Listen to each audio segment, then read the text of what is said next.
when you were, again, in the early days. Yeah. At one point, you only had 10 shirts. How did you utilize the power of Broke to get the word out? So, when Jay Abraham, who, is really my mentor, he loves to say OPM is other people's manufacturing, manpower, marketing mentors, and you can make money off of other people's mistakes.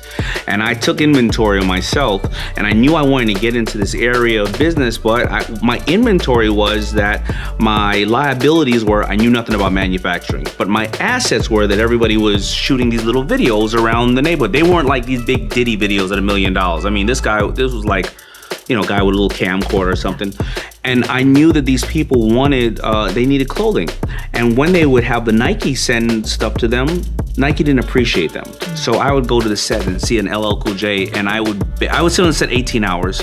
I get kicked off with 3 or 4 of those sets, but the one time that somebody allowed me to put a shirt on them, I put a shirt on them, and then I would take it back. And I would keep putting on different rappers and taking it back. And I made sure that I didn't dry clean these things. So they made sure they gave them back because they stink, right? So I knew that. You gave some stanky ass shirts. Yeah, I gave them some stanky ass shirts. You goddamn right. Now, I love it. But these videos started to rotate, and corporate America didn't understand the power of videos at that time.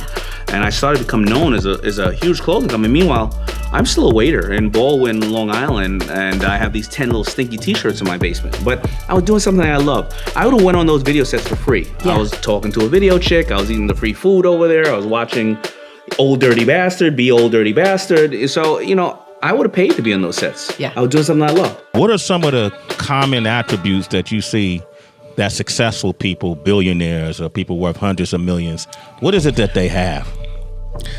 They're always trying to educate themselves, constantly trying to educate themselves. They're trying to find out how could they be better or stronger at what they do.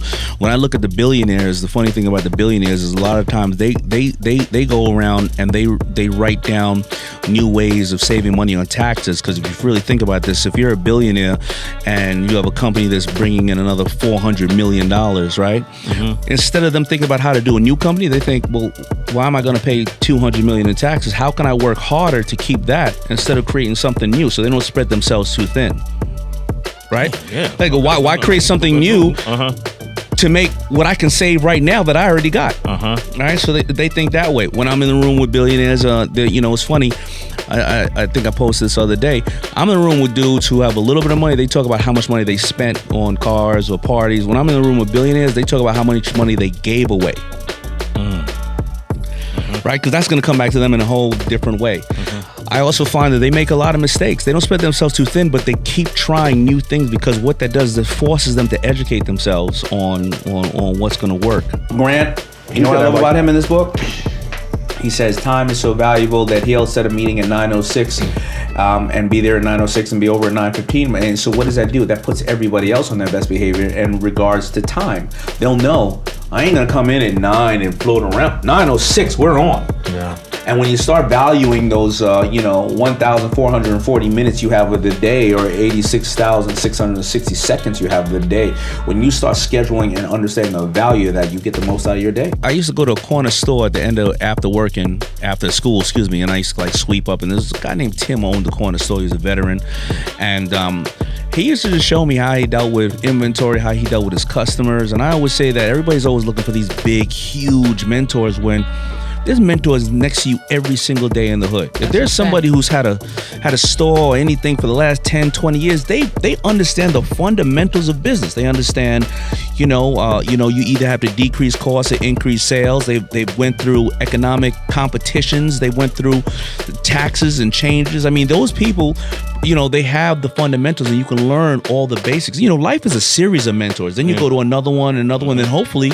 you get so far in life that you can reverse mentor the ones who've been mentoring you, because you're bringing today's way of business to them. When LL Cool J and some famous artists started to wear your clothes, you were still full-time at Red Lobster. I was full-time, because we've seen too many movies where it says, go balls to the wall, burn every bridge. Oh, by the way, other people's money, it's wreckable. That's bullshit, right? The bottom line is don't quit your day job, all right? Because, you know, here's what was happening. As a waiter at Red Lobster, maybe I made $30,000 or $40,000, right?